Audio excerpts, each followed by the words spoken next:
Hey guys, welcome back to Tech Trishant. If you're new here, thanks a lot for stopping by. My name is Trishant and I'm an amateur photographer who loves technology like smartphones and laptops, and on this channel I review and compare them so that you get to make a purchase decision. So if you would like to receive more from me, then consider hitting that subscribe button and clicking the bell icon so that you never miss an update. So if you have any questions regarding purchasing this guy, or you want to tell how your experience with this phone has been, tell me in the comment section. iPhone 8 Plus is one of the best performing phones that I have used in my entire life. So many people said that this is another 7 Plus. I can assure you that this is not another 7 Plus. 7 Plus is a far minor phone as compared to the 8 Plus because it has got some major upgrades to it, which would in turn increase the longevity and your overall user experience with the phone.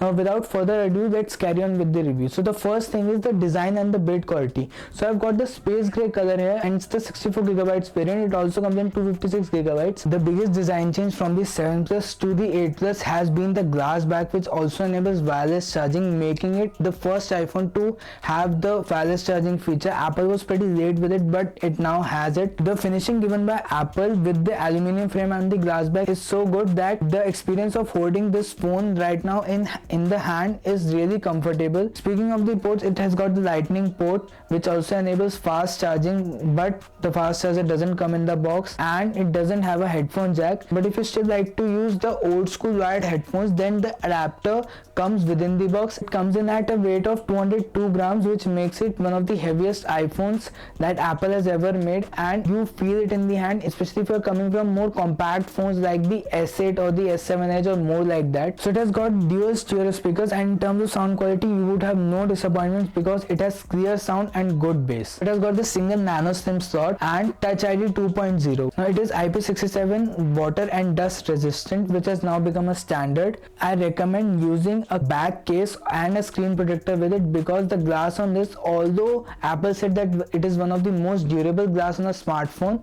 but still it is glass and it tends to break. So moving on, the second thing is the displays. Now it has got a 5.5-inch Full HD LCD panel which comes in at a pixel density of 401 pixels per inch and has a 16:9 aspect ratio. Don't make the LCD thing make you think that the display on this phone is bad. Rather, it has some of the best technologies in the world which many other phones also do not have. Although yes, it is LCD, it is not OLED when most of the industry in 2019 has moved to OLED. That is a bit of a downside, I know. Now it has got 3D touch and the haptic feedback that you get by just firmly pressing on the screen, making the screen pressure sensitive, is really more natural and better as compared to the long touch on any Android phones. Rather, tell me in the comments if you prefer the 3D touch or the long press touch. Now the next thing is the True Tone technology. Now this is the first iPhone to have the True Tone technology. It just adjusts the temperature of your display according to the ambient lighting so that the experience of you using the display is more natural and soothing to the eye. But with the True Tone, the 3D touch and the 60Hz refresh rate, which makes the user experience more smoother and it improves your gaming experience also, makes this phone a really good choice for the display unless you are coming from an OLED display. In terms of design at the front, the 8 Plus doesn't have much to offer other than the 7 Plus, but rather I have found the big bezels better as compared to the Infinity display in terms of gaming, playing racing games like the Asphalt 9 or the Asphalt 8, because it gives a kind of like joystick experience to your hands, which makes it more natural to play racing games as compared to the OLED displays in which you can only hold the phone from the edges and play it. So the third thing is the performance. Speaking of A11 Bionic, it is one of the most powerful chips in the smartphone industry. Although being a 2017 chip,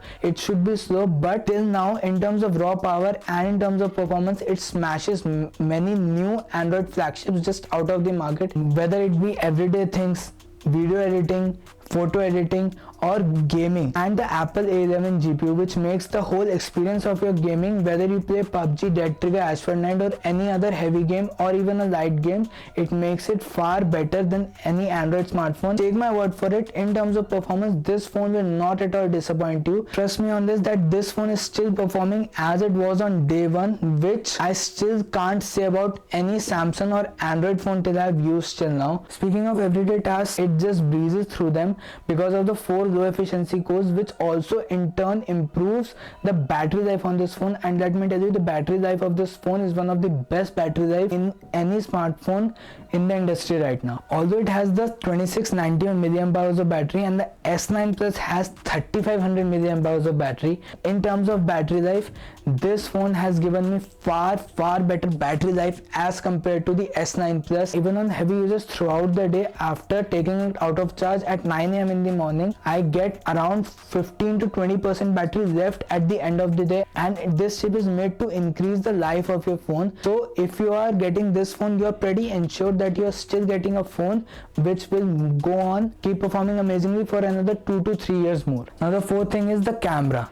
Now the rear camera on this one is definitely a step up from the 7 Plus. It has got 12 megapixel plus 12 megapixel dual camera system, and with the wide angle lens having optical image stabilization, the images it takes are very beautiful. They are sharp, they are super crispy. One thing that I like about iPhones in general is that the colors that they produce are more natural as compared to the oversaturated colors that the Poco phone or something like those phones produce. The portrait mode was one of the selling points for the iPhone 7 Plus, and it is much better now in the iPhone 8 Plus, and it produces just the desired result. In fact, better result than the 7 Plus, better exposure, better features, whether it's the details in the shadows or not blowing out the highlights.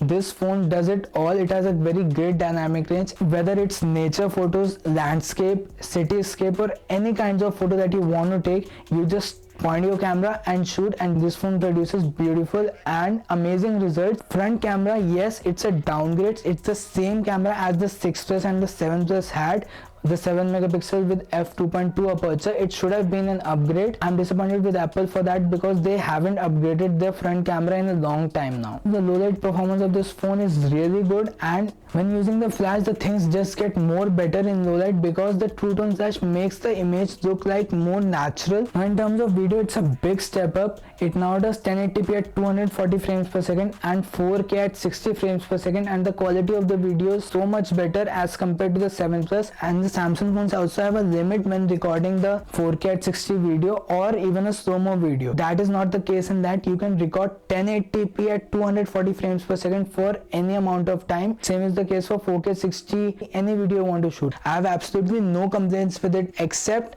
in the front camera. If you value camera performance in a phone, then you wouldn't be disappointed by picking up the iPhone 8 Plus in terms of rear camera performance. But if you want a selfie camera performance, then I would definitely not recommend you going with this phone.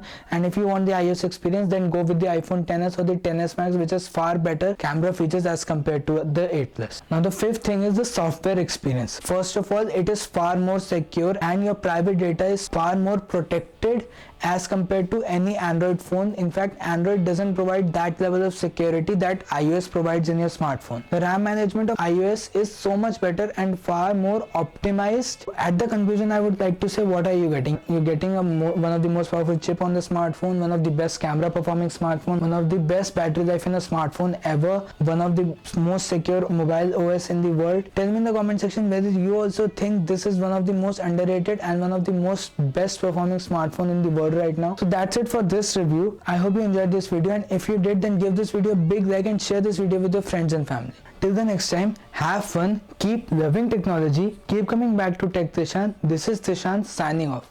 Peace.